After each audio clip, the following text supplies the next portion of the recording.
Today I'm with Flora. Flora, I haven't seen you since the 7th of November. How have you been since then? I've been alright. Lost our things and everything here and there, but been moving up, and I think I've been doing a lot better. Got clean. Been You're sober right now, you mean? yeah. How long have you been sober?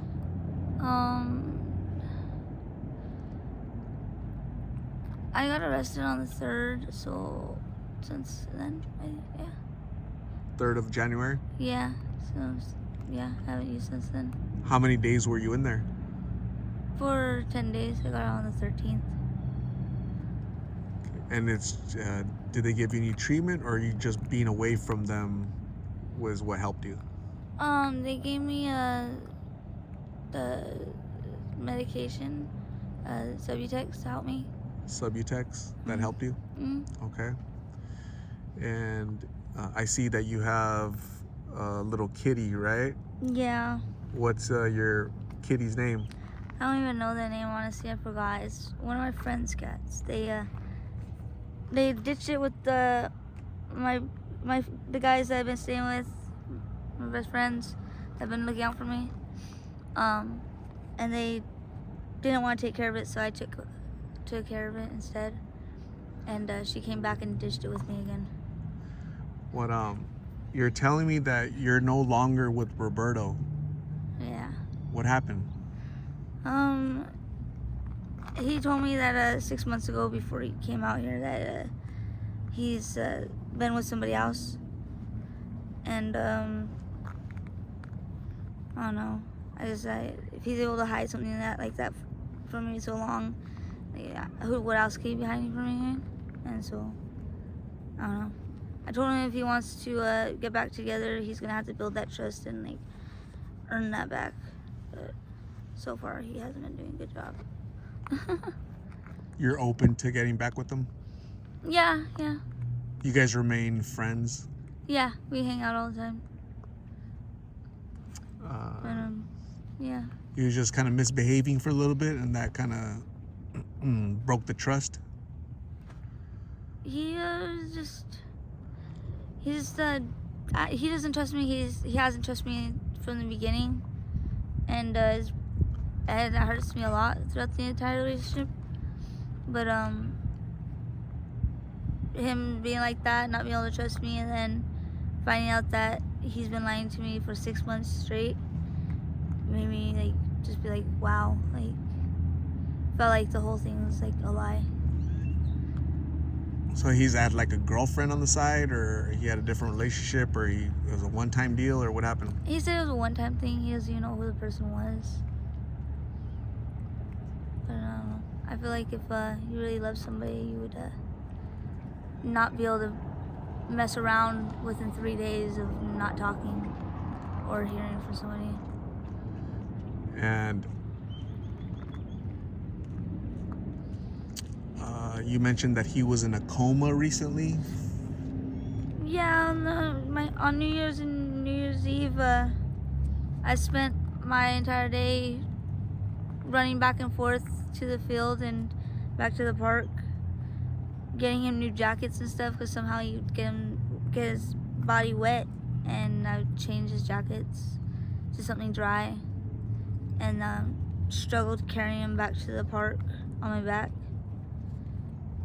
Nobody wanted to help me until I got to the corner and I was able to see that something was actually wrong.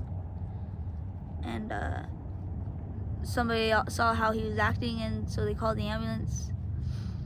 And then the doctors were saying that he shouldn't have been alive because his body temperature is 79 degrees, and that they're surprised he was even talking. So he was suffering from hypothermia? Yeah. That caused him to go into a coma? No, the doctors put him in a seduced coma. Got it. Yeah, and they put him in there for a week, and then after that held him for another week. Okay. How long were you guys together for? A year. Yeah. Since what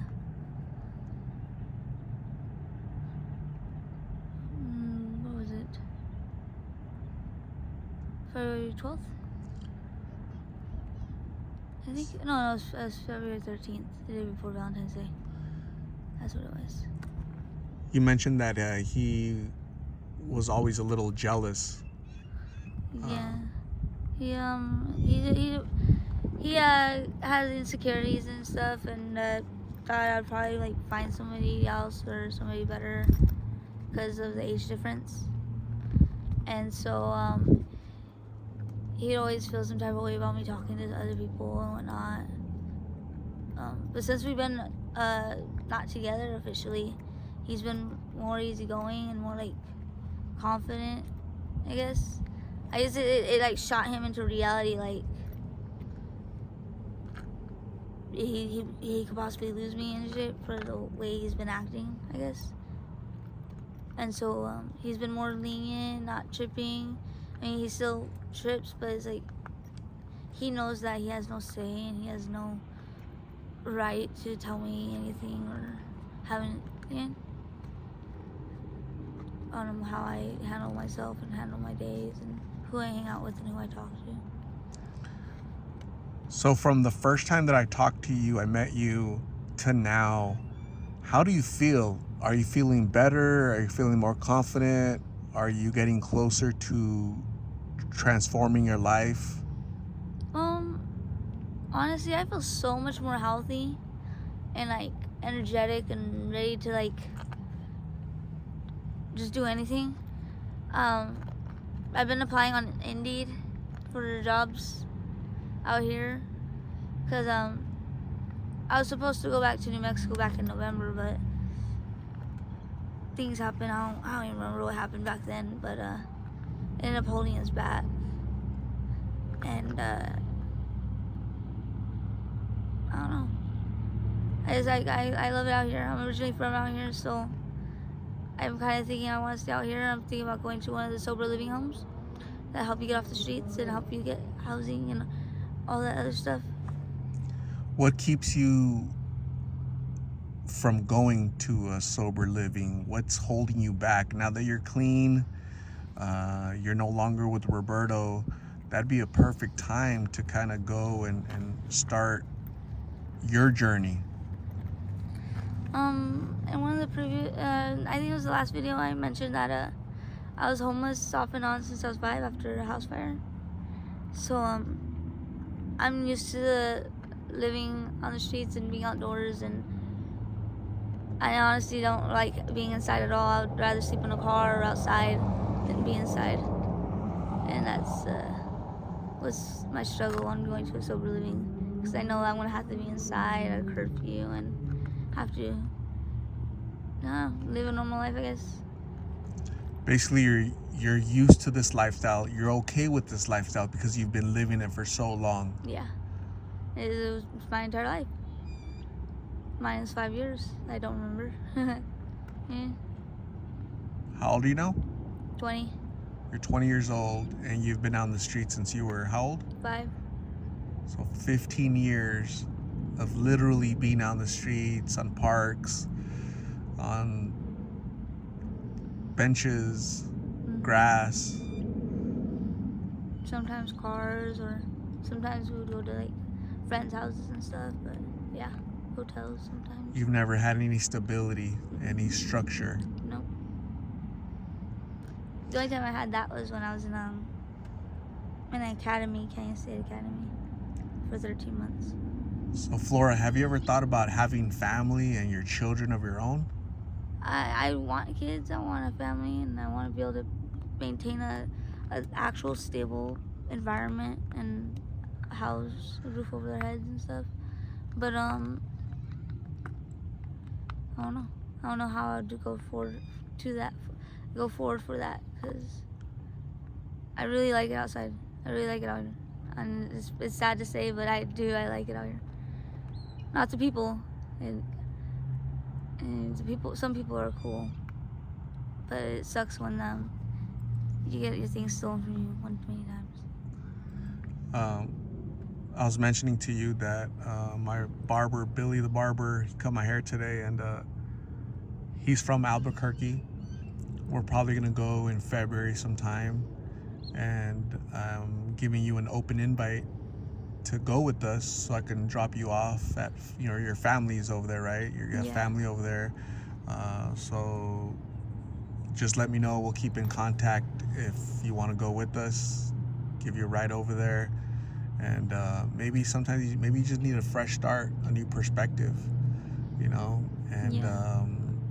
maybe you're not going to be in a home tomorrow or next week or when you get to New Mexico, but just a change of scenery, Yeah. might help, okay? So, Flora, thank you very much for talking to me. I really appreciate you. Stay safe. I'm going to give you my number again so you can call me if you need help. If you have any questions, you need a ride to sober living or something, I'm going to try to help you as much as I can, okay? Because you're basically alone again. Yeah, it's just tiring. I'm very tired all the time. Yeah, you're alone, and you have to sleep with one eye open because you don't have that protection. Yeah. Right? And there's a lot of creeps out here, a lot of people that would want to do you harm. Yeah, I got attacked. Somebody tried robbing me for my phone a couple weeks ago. You have to stay safe, okay? Yeah. Please stay safe. Please contact me if you want help, okay? Mm-hmm. So, Flora, thank you very much. We'll talk soon. Thank you.